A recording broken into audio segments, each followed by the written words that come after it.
शेती करण्याची पद्धती बदलली, विकत आणायच्या निविष्ठांवर नियंत्रण आणून बेलगाम उत्पादन खर्चावर नियंत्रण आणलं तर शेतात निसर्गाला बागळू दिल्यानं शेतीला निसर्गानं साथ दिली आणि त्याचं पर्यावसन भरघोस शेतमाल पिकण्यात आणि पर्यायानं भरघोस नफा मिळण्यात झालं। पुणे जिल्ह्यातल्या इंदापूर तालुक्यातल्या लासुर्णे गावच्या रमेश आणि संदीप नरुटे या पिता पुत्रांची ही यशोगाथा। गेल्या 4 वर्षांपासून घरची 5 एकर शेती सुभाष पाळेकरांच्या नैसर्गिक तंत्रानं कसू लागल्यानं त्यांना शेतीपासून मिळणाऱ्या नफ्यात वाढ झाली आहे। सध्या त्यांच्याकडे 3 एकरात केळीचं पीक असून यापासून त्यांना किमान 7 लाख रुपयांचा नफा अपेक्षित आहे। आंतरपिकातून उत्पादन खर्च निघाला असल्यानं नरुटे बिनधास्त आहेत। आज आपण त्यांच्या नैसर्गिक शेतीला भेट देण्यासाठी लासुर्णे गावात जाणार आहोत। आनंद वाटतो आम्हाला, म्हणजे आम्ही आता या वर्षी वेरणा गाडी 11.5 लाखाची गाडी घेतली आहे आणि 5 तोळ्याचा गंठन केला आहे। आज शेती व्यवसाय म्हणजे तोट्याचा आतबट्ट्याचा व्यवहार झालाय।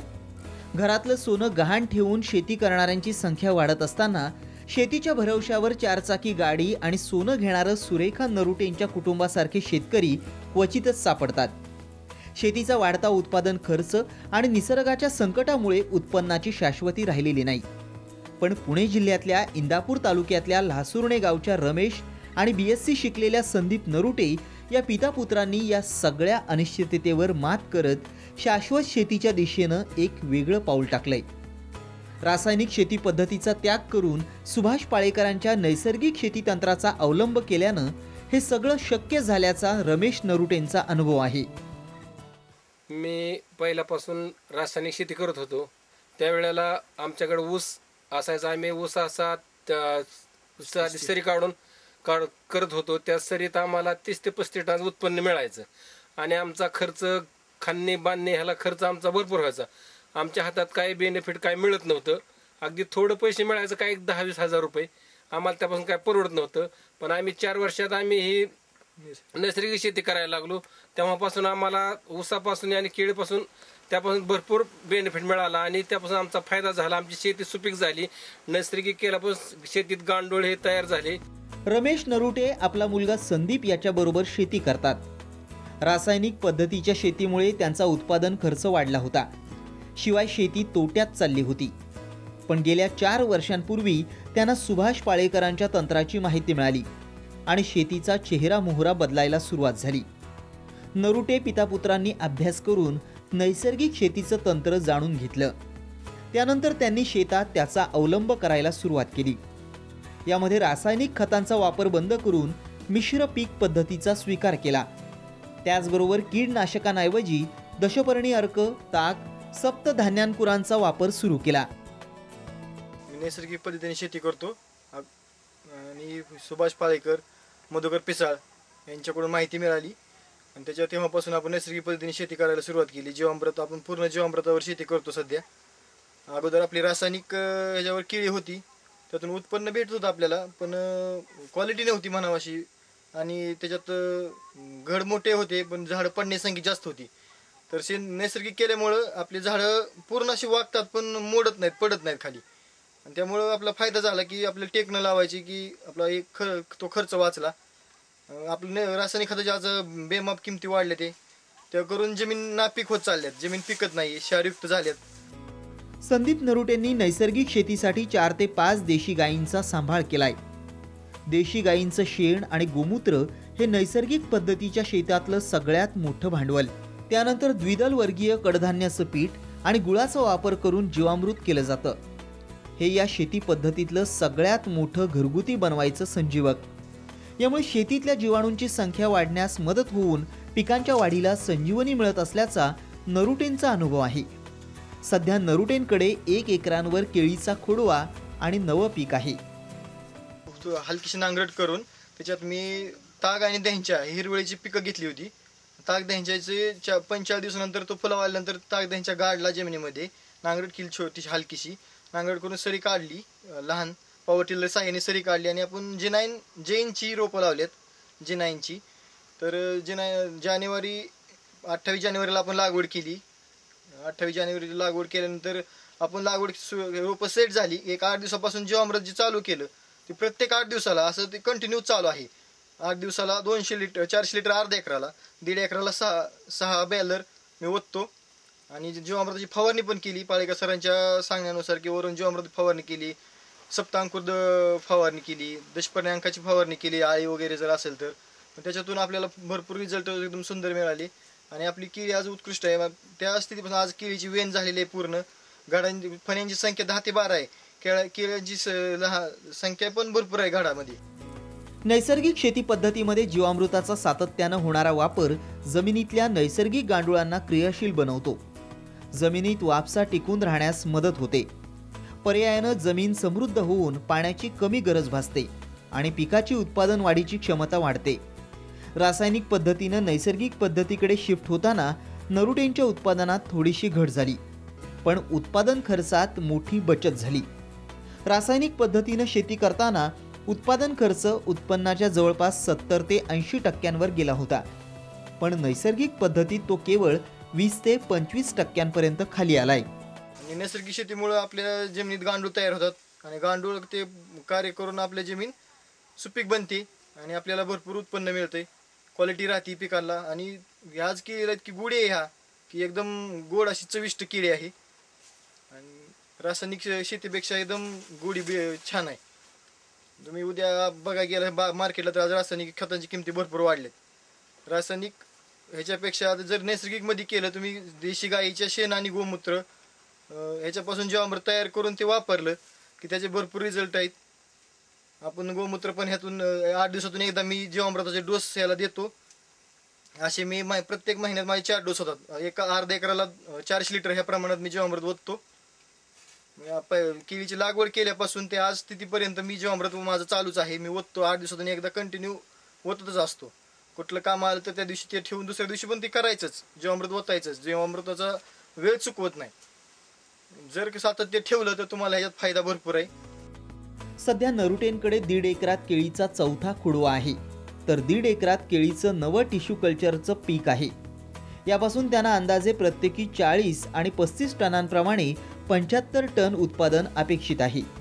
याची सरासरी 11 ते 12 रुपये किलोच्या दरानं विक्री झाली तर त्यांना 8.5 ते 9.5 लाख रुपयांचं उत्पन्न मिळणार आहे.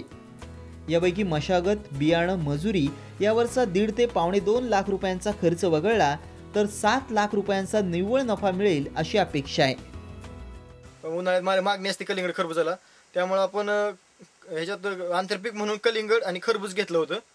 तर आपल्या कलिंगडाचे पण पैसे ह्या वर्षी तर गारपीट झाल्यामुळे पैसे आपले झाले नाहीत, पण पाठीमागल्या वर्षी आपण आज माझं चौथं पिकाचं पण माझं केळी आहे त्याच्यात मी कलिंगड खरबूज घेतलं होतं. तर माझे त्याच्यापासून 40 टन माल निघला होता कलिंगडाचा. तर माझं म्हणजे 1.5 एकरात मला 40 टन माल निघला होता. त्या मला साधारण 9 रुपये मार्केट भेटलं होतं. 3,60,000 रुपये माझे त्यात झाले होते. मग ते केळीचा जे काही रासायनिकमध्ये जे खर्च होतो तो माझा अगोदरच निघला होता. प्लस मला बेनिफिट म्हणून माझा 50 टन माल गेल्यानंतर प्लस माझा ते बेनिफिट राहिला की माझा खर्च काही झाला नाही आणि अजून मला केळीचं उत्पन्न बोनसमध्येच राहिलं. आणि कलिंगडाचं तर अगोदर भेटलं, म्हणजे रोपाचा खर्च, ड्रीप, पूर्ण जो काही खर्च आहे, नांगरट, आपण जी शेणखत घरचं आपलं घातलं होतं देशी गायींचं, त्याचा सगळं खर्च ही त्यातून निघून गेला होता. मजुरी सगळं निघालं होतं. नरुटेंनी 4 वर्षांपूर्वी टिश्यू कल्चर केळीची लागवड करून नैसर्गिक शेतीला सुरुवात केली होती. या क्षेत्रात यंदा ते यशस्वी चौथा खोडवा घेत आहेत. 1.5 एकर खोडव्याचं निडव्याचं पण पीक आहे. माझं 4थं वर्षाचं पीक आहे. या सुरुवातीच्या वर्षी मला त्याच्यातून 50 टन ॲव्हरेज भेटलं होतं. परत दुसऱ्या वर्षी जरा थोडीशी झाडं कमी झाल्यामुळे 45-40च्या आसपास बसलं. तिसऱ्या वर्षी पण 40 टन भेटलं. आणि आता ह्या वर्षी चौथ्या पिकाचं पण माझी बाग काढण्यासाठी तयार आहे. चौथ्या पिकाचं पण ॲव्हरेज मला 35 ते 40 टनापर्यंत जाणार आहे. आणि त्याच्यातून आता जे मार्केट स्थिती बघितलं, मार्केट भरपूर, त्यामुळे फायदा झालेलं जे आहे ते सगळं फायदाच आहे माझा. त्यात काही म्हणजे खतं वगैरे काही मी घातलेलं नाहीत, रासायनिक खत वापरलेलं नाही. पूर्ण ही नैसर्गिक 0 बजेटवरच आहे आपली शेती.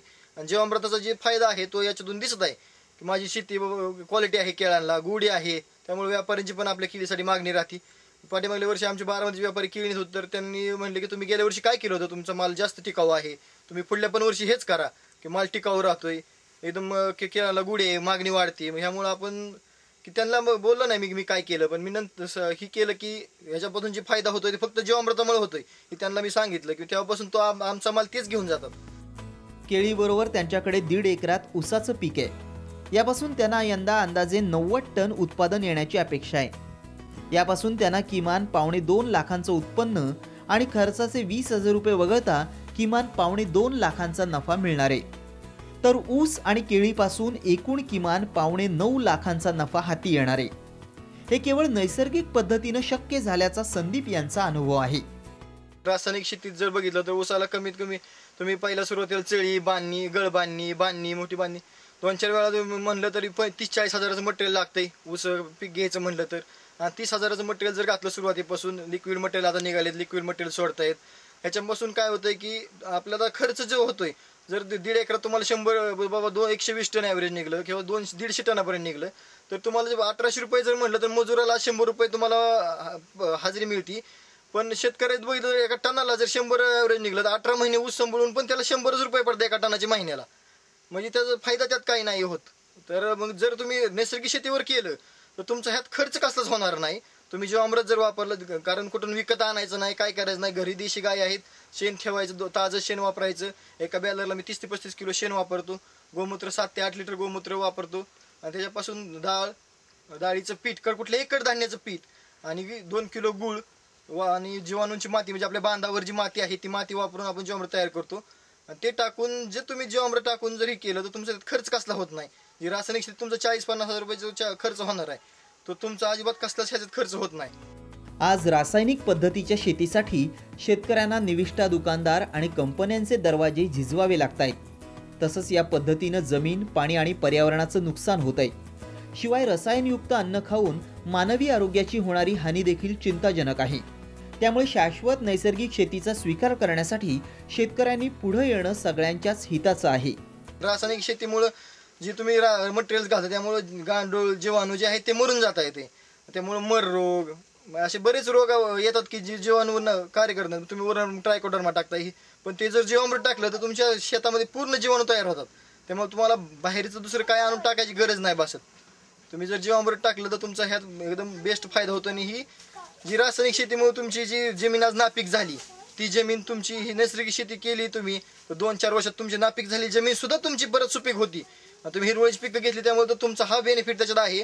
तुमची नापीक होत चालेल जमीन, तुम्ही जर नैसर्गिक शेती केली तर तुमची जमीन सुपीक होणार आहे आणि तुमचा त्यात फायदा होणार आहे.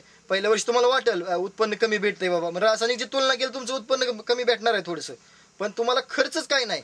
जर तुमचं 40-50 हजार रुपये जरी एकरी वाचले आणि तुमचं जरी उत्पन्न कमी निघलं, जर रासायनिक शेतीचं 100 टन निघत असेल ॲव्हरेज आणि इकडे 80-90 टन भेटलं, 10 टनाचे तुम्हाला पैसे किती झाले? 18,000 रुपये फायदा. पण तुमचा 40-50 हजार रुपये तोटा झालेला आहे ना इकडे.